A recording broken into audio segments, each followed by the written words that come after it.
सबसे अहम सवाल कि किस किस कंट्री का वीज़ा इजीली लग सकता है। इस टाइम पे न्यूजीलैंड बहुत अच्छा जा रहा है। कनाडा की अप्रूवल रेशो काफ़ी बेहतर है। इससे हटके अगर हम यूरोपियन साइड में बात करें तो इसमें इटली है, स्पेन है, आयरलैंड इस टाइम पे बहुत अच्छा है। कितने दिन में न्यूजीलैंड का वीज़ा आप लगवा के दे सकते हैं आप? हमारा फाइल प्रोसेस टाइम होता है वो 15 टू 20 डेज का टाइम होता है। ऐसा कोई तरीकाकार है कि लोगों का मुफ्त वीज़ा लग जाए और बाहर चले जाए और बाहर से जाके डॉलर शॉलर कमा लें? कोई भी अगर आपसे 25, 30, 50 लाख की 1 करोड़ की अगर डिमांड नहीं कर रहा है, 50,000, 1 लाख, 2 लाख की बात कर रहा है, तो वो एक किस्म का मुफ्त वाला हिसाब है कि आप पाकिस्तान से अदर कंट्री में जो है वो मूव कर रहे हैं। बिस्मिल्लाहिर्रहमानिर्रहीम। पाकिस्तान और दुनिया भर में देखने वालों को अस्सलाम वालेकुम। मेरा नाम है मोहम्मद आसिफ। नाज़रीन, हर नौजवान की ख्वाहिश है कि मैं करोड़पति बन जाऊं और पाकिस्तान से बाहर किसी भी मुल्क में जाके डॉलर कमाऊं, पाउंड कमाऊं, दिरहम कमाऊं, मगर उनको समझ नहीं आ रही कि उनका वीज़ा किस तरह लग सकता है। ज़्यादातर आपने देखा होगा कि वीज़े रिजेक्ट होते हैं। उसकी वजह क्या है? मेरे साथ वीज़ा एक्सपर्ट फायजा कमल साहबा मौजूद हैं, जो सीईओ हैं एफ के वीज़ा कंसल्टेंट कंपनी की। इनसे जानेंगे कि ये किस तरह के वीज़े लगवाती हैं जो फटाफट लग जाते हैं, और कैसे ये समझती हैं कि पाकिस्तानी जो ख्वाहिशमंद है वो बैरून मुल्क जा सकते हैं। अस्सलाम वालेकुम जी। आप के पास हमने देखा बहुत सारे लोगों का रश है, और ये भी हमने सुना कि आपके वीज़े बड़ी जल्दी लग जाते हैं, क्या वजह है? सबसे पहले मैं चीज़ क्लियर करना चाहूँगी कि आपने बात की कि यहाँ पे क्लाइंट्स का बहुत रश होता है। तो आजकल जो मुल्की हालात चल रहे हैं, हर बंदा यहाँ से बाहर जाना चाह रहा है, कुछ पढ़ने के हवाले से, कुछ काम करने के हवाले से, कुछ वैसे ही सैर व तफरी के हवाले से। तो इस वजह से यहाँ पे क्लाइंटेज काफ़ी अच्छी चल रही है। बाकी इसमें बात है कि इसमें आपका कोई कमाल नहीं। इसमें जहाँ तक हमारे कमाल की अब बात करें, उसमें यह है कि हम क्लाइंट को एक रास्ता दिखाते हैं कि इस रास्ते से इन डॉक्यूमेंट्स के साथ आप अपना वीज़ा अप्लाई करें, तो इसमें आपकी वीज़ा रेशो जो है अप्रूवल की वो इंक्रीज़ हो सकती है। और जहाँ तक हम ऐसा कोई तरीकाकार है कि लोगों का मुफ्त वीज़ा लग जाए और बाहर चले जाए और बाहर से जाके डॉलर शॉलर कमा लें? ये मुफ्त वाला हिसाब हो जाता है कि आप सिर्फ एक एम्बेसी फ़ीस पे कर रहे हैं, कंसल्टेंट को उसकी मिनिमम सी कंसल्टेंसी पे कर रहे हैं। इसके अलावा कोई भी अगर आपसे 25, 30, 50 लाख की 1 करोड़ की अगर डिमांड नहीं कर रहा है, 50,000, 1 लाख, 2 लाख की बात कर रहा है, तो वो एक किस्म का मुफ्त वाला हिसाब है कि आप पाकिस्तान से अदर कंट्री में जो है वो मूव कर रहे हैं। सिर्फ आपका वही खर्चा है जो कि आपने डिपॉजिट करवाना है। बिल्कुल। जब आप एक विजिट वीज़ा अप्लाई कर रहे हैं, उसमें सिर्फ आपका वही एक्सपेंस होता है। एम्बेसी की फ़ी है जो आप एम्बेसी को पे कर रहे हैं, वो आपने डायरेक्ट एम्बेसी को ही पे करनी होती है। और उसके अलावा हम जो आपको कंसल्टेंसी दे रहे हैं, आपके डॉक्यूमेंट्स आपको बताने के, आपकी फ़ाइल को प्रोसेस करने के, उसका आपसे सिर्फ चार्ज कर सकते हैं। इसके अलावा कोई एक्सपेंस नहीं। आप किस तरह की कंसल्टेंसी करती हैं कि लोगों के इजीली वीज़े लग जाते हैं, और जो लोगों के रिजेक्ट होते हैं उनकी क्या वजह है? रिजेक्शन में मोस्टली ये होता है कि हम एम्बेसी को उसकी रिक्वायरमेंट्स के अकॉर्डिंग अपनी एप्लीकेशन नहीं दे रहे होते हैं। यानी कि एम्बेसी की रिक्वायरमेंट है कि आपके पास अच्छी बैंक स्टेटमेंट होनी चाहिए, प्रॉपर ट्रांजैक्शंस हो, मेंटेनेंस हो। बेसिक आपका एक सॉलिड रीज़न क्लियर होना चाहिए, क्योंकि आपको पता है विजिटर्स आते हैं, वापस नहीं आते हैं। तो हमने सिर्फ एम्बेसडर को सेटिस्फाई करना होता है कि मैं अगर टूरिस्ट जा रहा हूँ तो मैं वापस आऊँगा। जब हम ये चीज़ें, कुछ पॉइंट्स हैं, कुछ चीज़ों को अगर हम क्लियर कर लेते हैं, तो हमारा वीज़ा रिफ्यूज़ होने के चांसेस बहुत मिनिमम से मिनिमम हो जाते हैं। तो हम जो कंसल्टेंसी दे रहे होते हैं, उसमें क्लाइंट की पहले फाइल को गो थ्रू करते हैं, उसको बताते हैं कि आपके लिए कौन सा कंट्री बेहतर रहेगा, आपके जो है वो वीज़ा अप्रूवल के चांसेस किस तरीके से बेहतर हो सकते हैं। आप कौन से डॉक्यूमेंट अपने पास से लगवाती हैं, और कौन से जो वीज़ा अपना मुल्क से बाहर जाने के ख्वाहिशमंद हैं या वीज़ा लगवाने के ख्वाहिशमंद हैं, कौन कौन सी ऐसी रिक्वायरमेंट हैं कि जिसके मुकम्मल होने के बाद वीज़ा इजीली लग जाता है?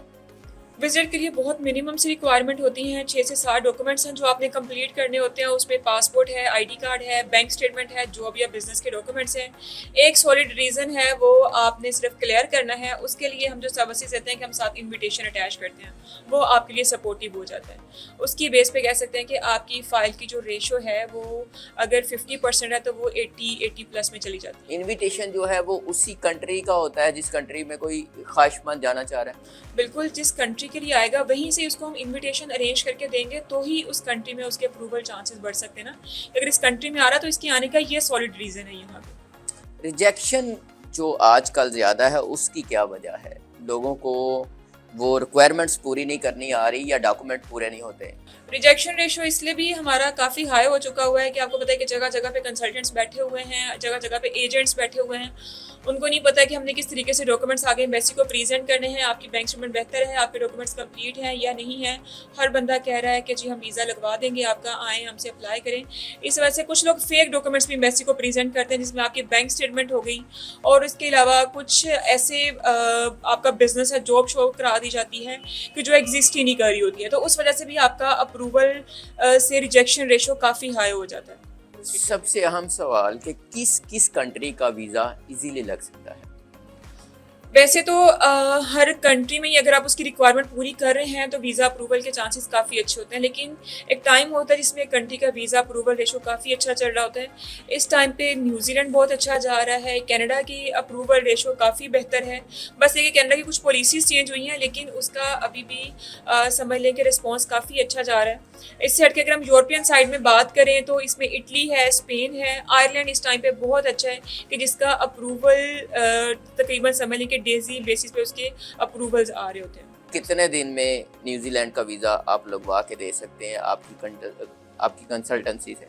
इसमें तकरीबन हर कंट्री के लिए जो हमारा फाइल प्रोसेस टाइम होता है वो 15 to 20 डेज़ का टाइम होता है। उसके बाद एम्बेसी अपना टाइम लेती है 30-40 मैक्सिमम ये टाइम होता है, इससे ज़्यादा का टाइम एम्बेसी नहीं 2 लेती। महीने में? हाँ, टोटल प्रोसीजर में कह सकते हैं कि 2 से 2.5 माह लगते हैं।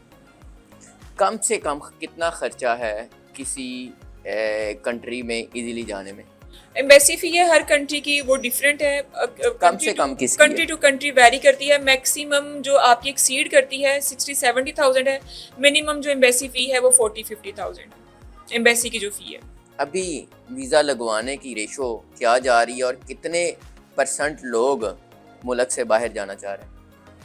अभी तकरीबन एक तो अभी टाइम बहुत अच्छा चल रहा है कि आगे न्यू ईयर आ रहा है और कुछ अगर क्रिश्चियनिटी को हम देखें तो उनका एक बहुत बड़ा इवेंट आ रहा है, आगे क्रिसमस आ रहा है।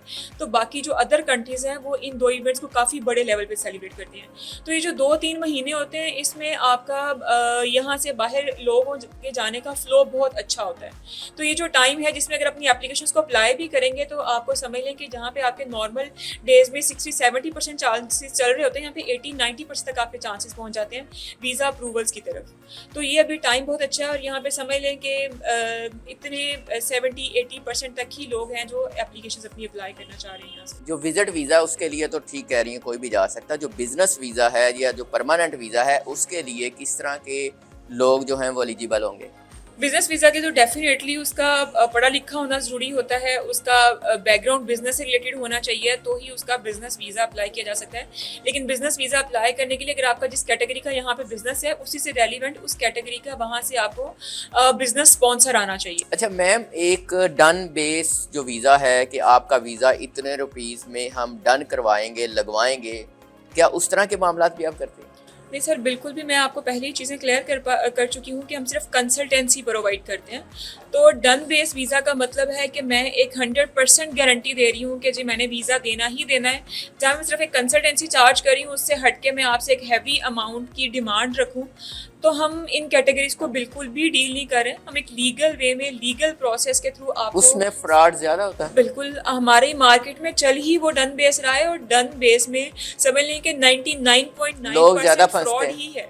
बिल्कुल, अगर एक पर्सन आता है जो बिल्कुल भी पढ़ा लिखा नहीं है, जिसको चीज़ों की समझ नहीं है, उसको कहा जाए कि जी आपको 100% वीज़ा देना, इतने पैसे अरेंज कर ले, उसको घर बेचना पड़े, उसको सब कुछ बेचना पड़े, वो बेच के अपने पैसे का इंतजाम ज़रूर करता है कि मैं इतने में बाहर चला जाऊँगा।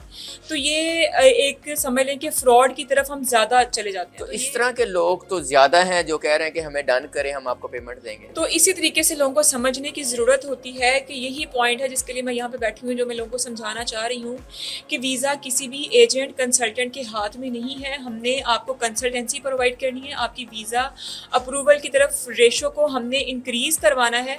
उसके लिए आपको वो चीज़ें बता सकते हैं जो आपके डॉक्यूमेंट्स की बेहतरी के लिए हों कि ये चीज़ें कंप्लीट करके आप वीज़ा अप्रूवल्स की तरफ जा सकते हैं। तो डन बेस बिल्कुल भी एग्जिस्ट नहीं करता है। तो इसलिए अपने पैसे को बचाएं, अपने वक्त को बचाएं और अपने पासपोर्ट को ब्लैंक होने से बचाएं। ब्लैंक होने से मतलब ये है कि उसमें आप बैन ले सकते हैं। जब एक बंदा आपको कह रहा है कि मैंने 100% वीज़ा देना है, वो उस वीज़ा को विन करने के लिए हर तरह के फेक डॉक्यूमेंटेशन साथ अटैच करेगा, जिससे आपको बैन भी लग सकता है, 5 साल का, 10 साल का। बिल्कुल। तो अपने जितने आपने एक बंदे को पैसे देने उतने में आप 10 दफ़ा भी एम्बेसी को बार बार अपना डॉक्यूमेंट्स देंगे वीज़ा के लिए, तो आपका उससे कम पैसों में वीज़ा लग सकता है। तो बार बार चांस लें ताकि आपका जो है वो आप डन बेस से हट के अपना फ्यूचर ख़राब मत करें। अच्छा मैम, लोगों की ज़्यादातर सोच होती है कि ये वीज़े शीज़े के चक्कर में ना पड़ा जाए, बल्कि डंकी लगा के इलीगल जाया जाए। तो क्या आप समझती हैं कि डंकी लगाना आसान है? मैं तो कभी ये सजेस्ट नहीं करूँगी कि आप ऐसे एक इलीगल प्रोसेस की तरफ जाएं जिसमें आपको नहीं पता है, आपकी जान भी जा सकती है, आपके पीछे पेरेंट्स हैं, आपकी फैमिली है, उनको भी परेशानी हो सकती है। तो जब एक एम्बेसी ने आपके लिए चीज़ों को इतना इजी रखा हुआ है कि सिर्फ हमारी रिक्वायरमेंट्स पूरी करके जगह जगह पे उनकी कॉन्सुलेट्स बनी हुई हैं, वहाँ पे अपनी फ़ाइल को आप जमा करवाएं। एम्बेसी आपके डॉक्यूमेंट्स को, आपकी फ़ाइल को चेक करके आपको रिस्पॉन्स करे, या आप इंटरव्यू के लिए अपेयर हो जाएं, आपको सेम टाइम पे रिस्पॉन्स करे। और अगर इन केस आपको वीज़ा नहीं भी दे रहे हैं ना वो, तो आपको बताते हैं नेक्स्ट टाइम आपने अगर आना है तो आप आएँ, मोस्ट वेलकम। लेकिन ये चीज़ों को कंप्लीट करके आएँ, आपकी जो गलतियाँ हैं इनको क्लियर करके आएँ।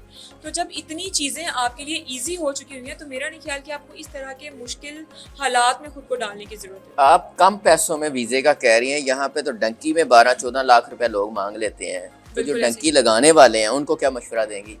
उनको मैं पहले ही बता चुकी हूँ, यही मशवरा है मेरा तो कि उतने इन पैसे इधर लगा लें।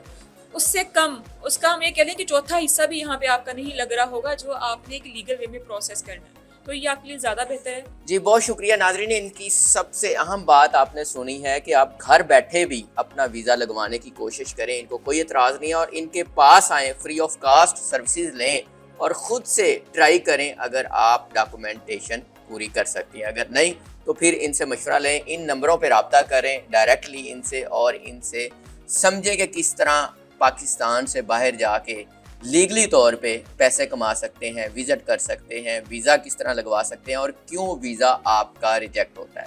अपनी राय का इज़हार कीजिएगा, इजाज़त दीजिए, अल्लाह ने के बाद।